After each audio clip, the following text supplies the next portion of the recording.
There is a buyer of United States government debt that barely existed a decade ago. It does not vote, it is not a country, and it is not a pension fund. It is a crypto company. By its own most recent report, one stablecoin issuer alone was holding roughly $141 billion of exposure to US Treasury bills. That is enough to sit alongside entire nations on the list of America's lenders. This is the story of how a token designed to be worth exactly $1 quietly turned into one of the steadiest new buyers of government debt. Here is why this matters even if you never touch crypto. A stablecoin is a digital token that promises to always be worth $1. To keep that promise believable, the issuer has to hold something safe and liquid behind every token, so that anyone can hand back a token and get a real dollar. Increasingly, that something is short-term United States government debt. So the peg you see on a crypto screen is really a promise, and the promise is backed by Treasury bills sitting in a reserve. That quietly links the crypto world to the plumbing of the US government's borrowing. When the stablecoin world grows, more Treasury bills get bought. When it shrinks, those bills have to be sold. The payoff to grasp early is simple. A product most people think of as internet money has become a real participant in the market for US government debt.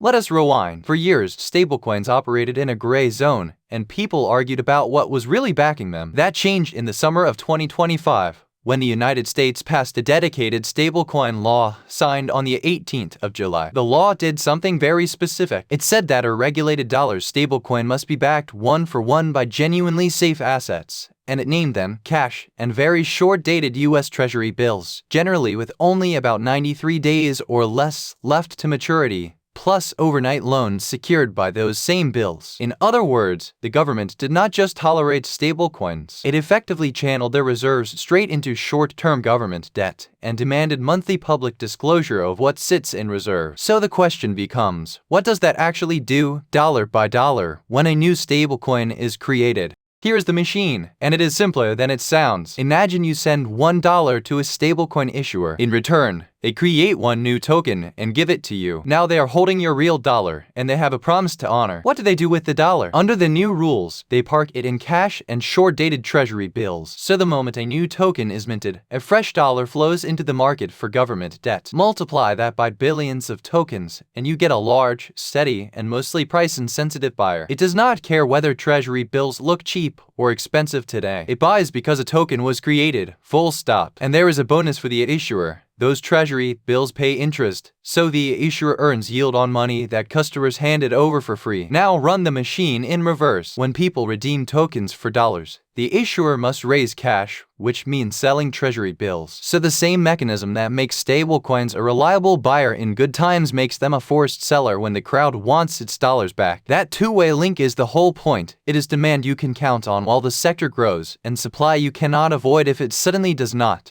Now let us put numbers on the scale, because that is where it stops being a curiosity. A single large issuer already reports around $141 billion of Treasury bill exposure, and says that would rank it among the biggest holders of US government debt in the world, ahead of several countries. Zoom out to the whole sector, and the US Treasury's own advisory committee estimated that roughly $120 million of Treasury bills were already debt in stablecoins, and sketched a path where, if stablecoins grew toward $2 trillion by 2028, they could need well over $1 trillion of Treasury bills, adding several $100 billion of fresh demand. Set against a Treasury bill market measured in trillions, that is not the whole ocean, but it is a large and growing new current running through it. So here is the lens to keep. Stablecoins have become a structural bid for short-term US government debt, a buyer wired in by law and driven by minting rather than by mood. While the sector grows, that is a quiet tailwind for the market that funds the American government, and a reason short-term debt finds willing hands. But the same wiring runs both ways. If confidence in a big stablecoin ever cracked and holders rushed to redeem, the issuer would have to sell Treasury bills quickly,